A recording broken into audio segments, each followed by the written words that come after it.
शुरुआत तो हरियाणा से ही हो गई थी, लेकिन बीच में महाराष्ट्र और झारखंड के चुनाव आ गए और राहुल गांधी को खुलकर प्रयोग करने का मौका नहीं मिला। लिहाजा दिल्ली चुनाव का इंतजार रहा और वहां खुलकर प्रयोग किए गए। जो लोग नंबर में यकीन करते हैं वो राहुल गांधी को फिर से फेल मान सकते हैं, लेकिन व्यापक परिप्रेक्ष्य में देखें तो कांग्रेस दिल्ली में फायदे में रही है और अब ऐसा ही फायदा वो दूसरे राज्यों में भी उठाना चाहती है, भले ही उसके लिए कुछ या बहुत कुछ गंवाना क्यों ना पड़े। बिहार से बंगाल और केरल से पंजाब तक कांग्रेस नेतृत्व एक ही लाइन पर काम कर रहा है।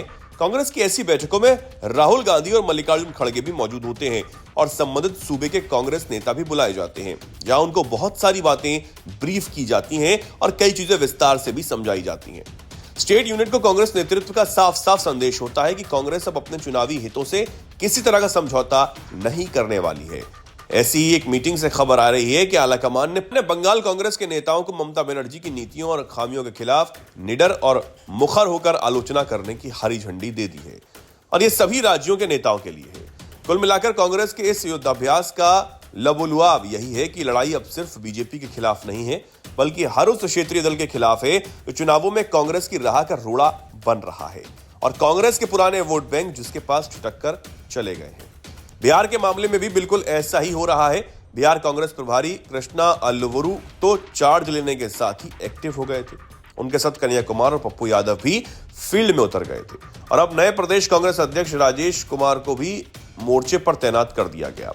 अब तक औपचारिक तौर पर कांग्रेस की तरफ से बिहार महागठबंधन अलग होने को लेकर कुछ नहीं कहा गया और इस तरह बिहार महागठबंधन में फिलहाल RJD, Congress, CPI, ML, CPI और इस तरह बिहार महागठबंधन में फिलहाल RJD, Congress, CPIML, CPI, CPIM के साथ मुकेश सहनी की विकासशील इंसान पार्टी भी शामिल है। पूर्व केंद्रीय मंत्री पशुपति पारस भी 14 अप्रैल को अपना रुख साफ करने वाले हैं, जिसे लेकर माना जा रहा है कि वो भी लालू यादव के साथ ही खड़े होने की घोषणा कर सकते हैं। राहुल गांधी और उनकी पार्टी के तेवर दिखते हुए माना जाने लगा है कि चुनाव में कांग्रेस बिहार महागठबंधन का हिस्सा नहीं रहने वाली और यही वजह है कि अभी से उत्तर प्रदेश के पूर्व मुख्यमंत्री अखिलेश यादव ने भी दिल्ली की तरह बिहार में भी कांग्रेस के खिलाफ खड़े होने जा रहे हैं। फिर तो ये भी मान लीजिए कि ममता बनर्जी भी दिल्ली वाला रुख ही अपनाएंगी। अखिलेश यादव का कहना है कि जो राजनीतिक दल बीजेपी को हराएगा, समाजवादी पार्टी उसका साथ देगी। दिल्ली में अरविंद केजरीवाल की आम आदमी पार्टी के साथ देने के पीछे भी यही तर्क था। दिल्ली में अखिलेश यादव के कांग्रेस विरोध के बावजूद उत्तर प्रदेश के मिल्कीपुर उपचुनाव में कांग्रेस ने समाजवादी पार्टी को एक तरफा समर्थन दिया था, लेकिन पहले दिल्ली के चुनाव में अरविंद केजरीवाल का साथ देना और अब आरजेडी के समर्थन की बात कर अखिलेश यादव भी कांग्रेस पर दबाव बनाने की कोशिश कर लगते हैं। अखिलेश यादव अपनी तरफ से यह जताने की भी कोशिश कर रहे हैं कि कांग्रेस के बगैर भी समाजवादी पार्टी विपक्षी खेमे में मजबूती से अपना रोल निभा सकती है।